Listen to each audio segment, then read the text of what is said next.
Oh yes. Goedenavond. Good evening. Atapo. Atapo, that is a Maroon language of my own tribe in Suriname, meaning good evening. The evening has fallen, right? Suriname is a Dutch-speaking nation. It's big but small. Only 7% of the landscape is like civilized world. You have people living.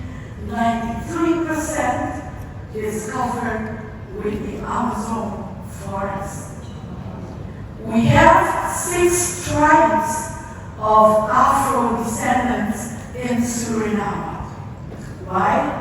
When slavery, 300,000 Africans left Ghana to be the enslaved people in Suriname.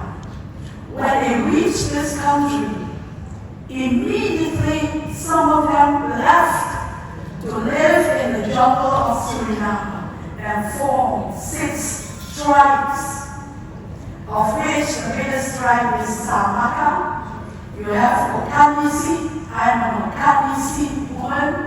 We have Paramount chiefs, we have chiefs. If you go to Suriname, people say it's Africa outside of Africa.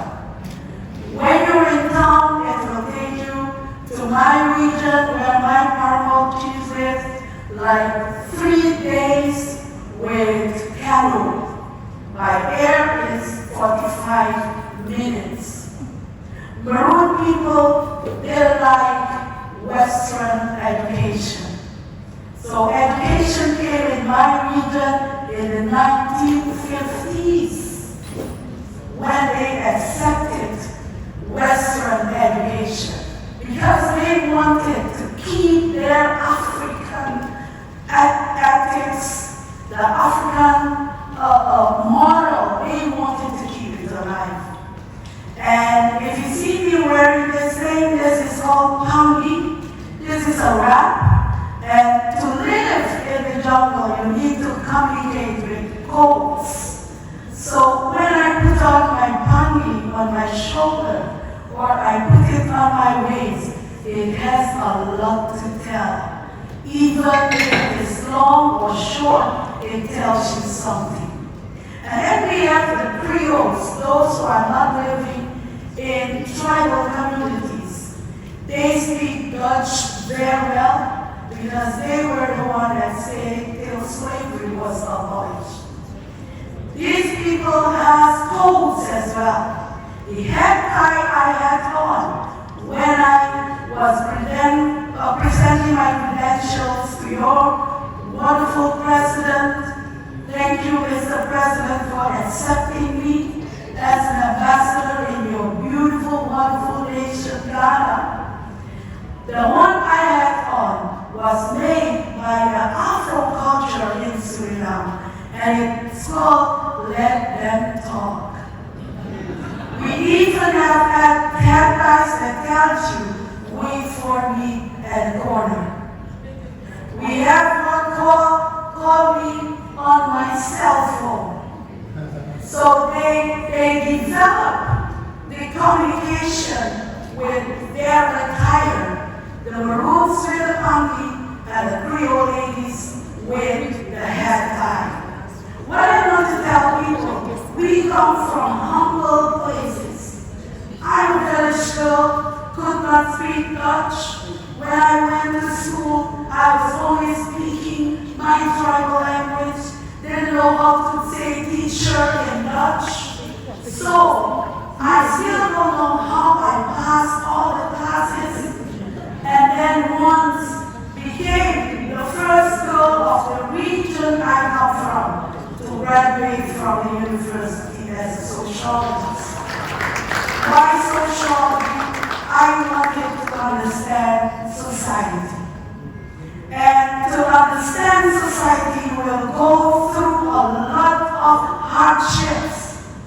You will get encouraged by the fights you have to fight.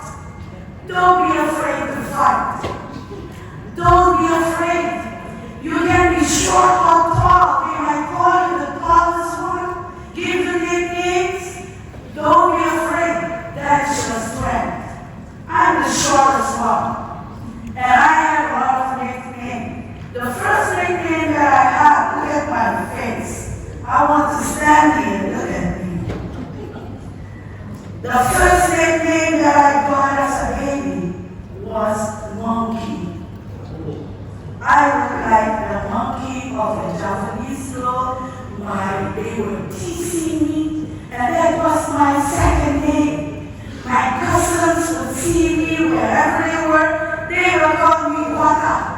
Wata is a certain name. And that was my nickname, Wata. That's a monkey. And I was like, okay, I accepted it.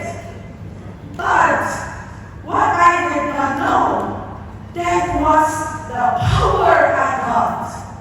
Because I would get more nicknames in society because you belong to a tribal community. And when you pass the first exams in the village, you will pass it in the small town you live, and you will pass it in the world. If you were born here, every goal will.